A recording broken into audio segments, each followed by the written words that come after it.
This is Kendra with Truest TV, and I'm back with another video. Guys, I got to answer this person live, right?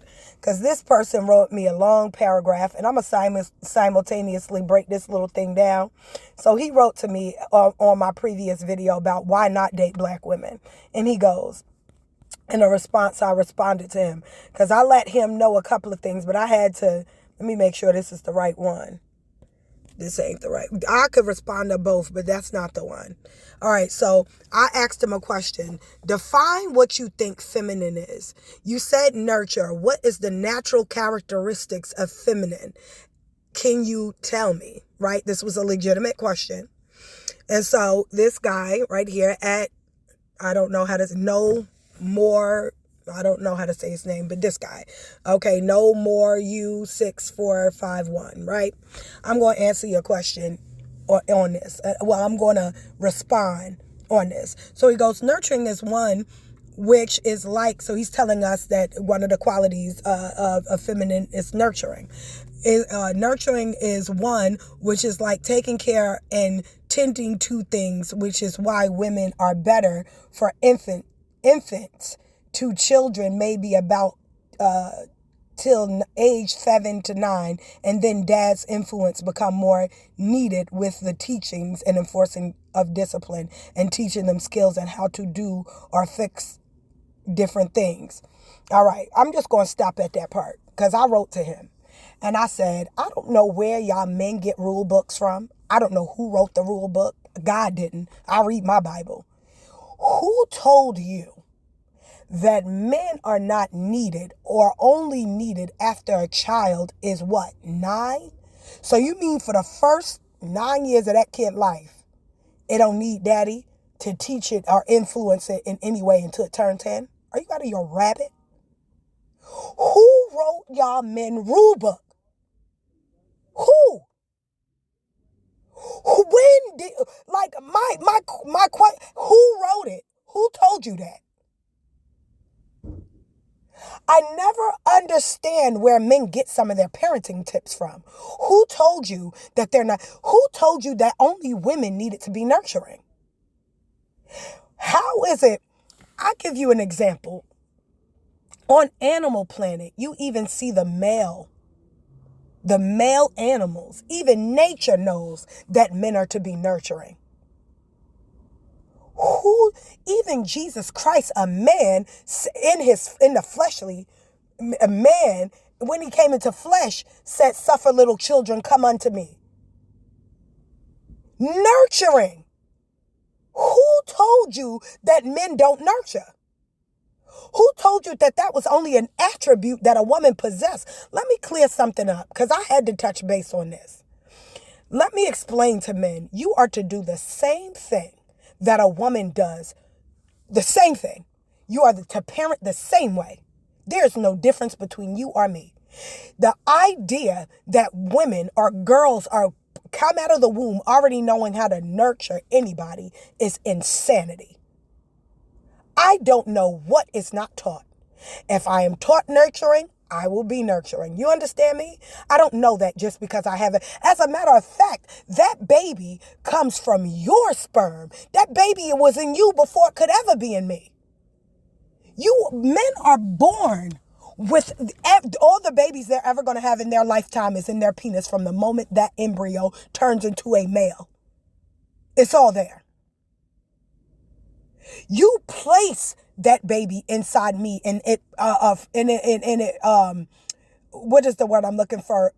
Germinates inside the womb and that baby forms itself, mixing in with my DNA. But that baby is yours. What you mean?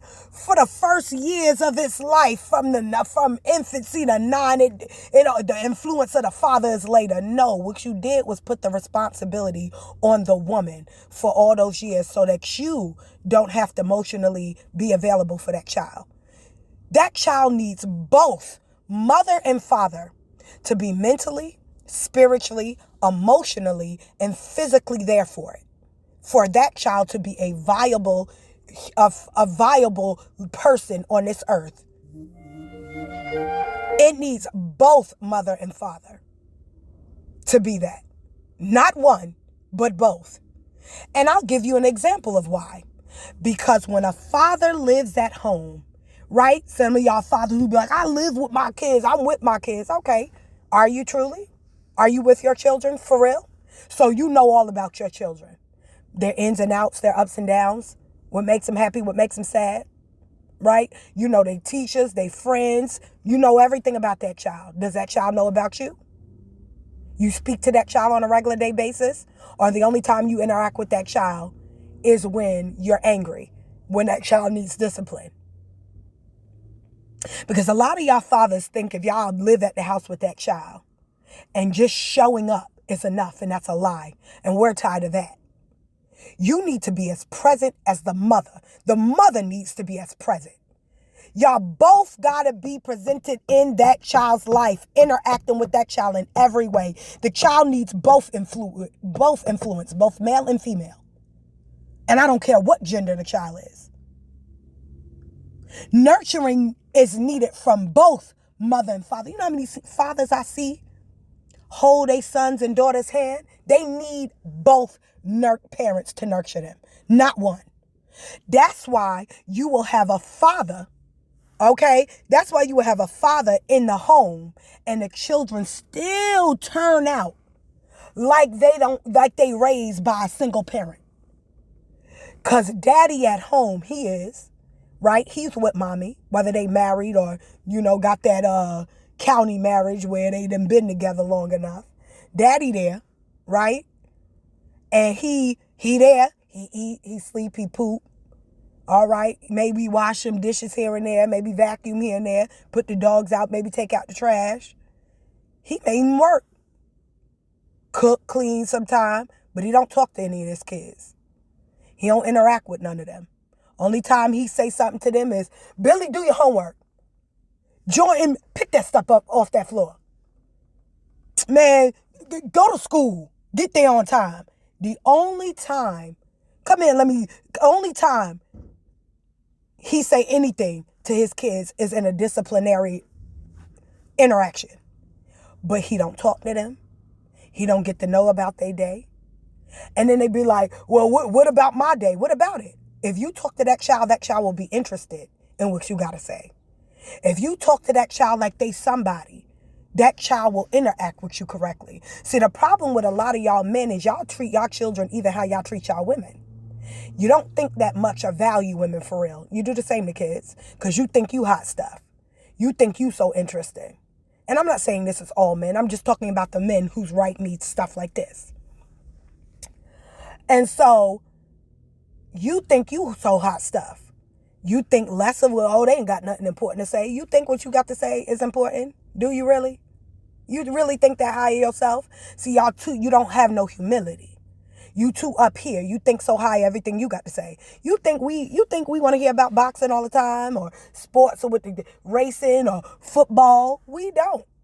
But you know what we do? We humble ourselves as women and we listen anyway. We care about what you care about. When, if that woman's humble enough, right?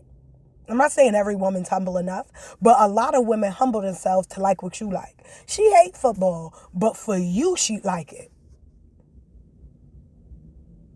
For you, she'd like it because she humble herself, but you don't. You think too high of yourself. That's why you don't interact with your kids the way you're supposed to. You don't talk to those kids. You don't get to know those kids. You don't say nothing to them other than discipline. Kids need more than discipline from a man. Kids need more than teaching them to fix stuff. Are you kidding me? And this is why little Derek is gay. Little Derek gay because the only thing daddy ever says to little Derek, did you do your homework today? Yeah, daddy, I did my homework. All right. Yeah, all right. Make sure you did your homework. You need to go about his day. Hey, little Susie a hoe. Hey, Susie, you do your homework? Yeah, I did my homework, daddy. She a hoe. Why? Why he gay? Because his daddy don't spend no time with him. The only thing his daddy do is ask him about if he did his homework or discipline him. But daddy don't sit there and talk to him to see what his day is like. See if he had a good day, bad day, if he's being bullied, if he got friends, who talks to him, who was his teacher. And daddy don't do nothing other than discipline him. but he there though. His son can see him, but he don't interact with his son. So his son is sitting there starving for his father's affection, looking for male affirmation and male affection. He misconstrues that, and now he think he gay. He's trying to understand why it hurts him so bad and why he keep looking for male affirmation, because the truth is daddy ain't giving it. So he misconstrued the affirmation he want for his daddy and think he gay. So he becomes a gay man because he thinks that the affection that he want from his daddy is the sexual love, because he sees that mommy gets attention from daddy. He want the attention that he see. He want attention that he see mommy get. So he turned gay. Your daughter a hoe, Susie a hoe. She's starving for daddy's affection. But daddy too busy just trying to be the disciplinarian and trying to keep himself emotionally unavailable as possible so that he can stay sane. Because to care about something outside himself, he can't do. And I didn't say this is all, but this is some of y'all. You're selfish. So now Susie a hoe because she don't understand what's going on with her. I want daddy to talk to me, interact with me, play with me sometime, daddy. Take the time, sit and talk to me about my day. Can I tell you something, daddy? I may got something to tell daddy I can't tell mommy. Maybe daddy will understand a male's perspective. I need to understand boys, daddy. I can only understand boys through you. You a man. But she don't. She's starving for daddy's affection, can't talk to him about nothing. So now she go search for the next boy who will pay her some mind. Who pay her some mind? Isaac at school. Isaac thinks she beautiful. Daddy never tell her she beautiful, but Isaac do. Not only does Isaac think she beautiful, Isaac going to show her how beautiful she is by having sex with her. Now, you know what? She see daddy give that attention to mommy, so she think, oh, that's why daddy don't pay me no mind. I'm not sexy like mommy, but Isaac think I'm sexy. So I'm going to go ahead and give Isaac my body so that I can get the same love that daddy gives to mommy, I can now get. Then you wonder why you got these young girls, hoes, competing with grown women.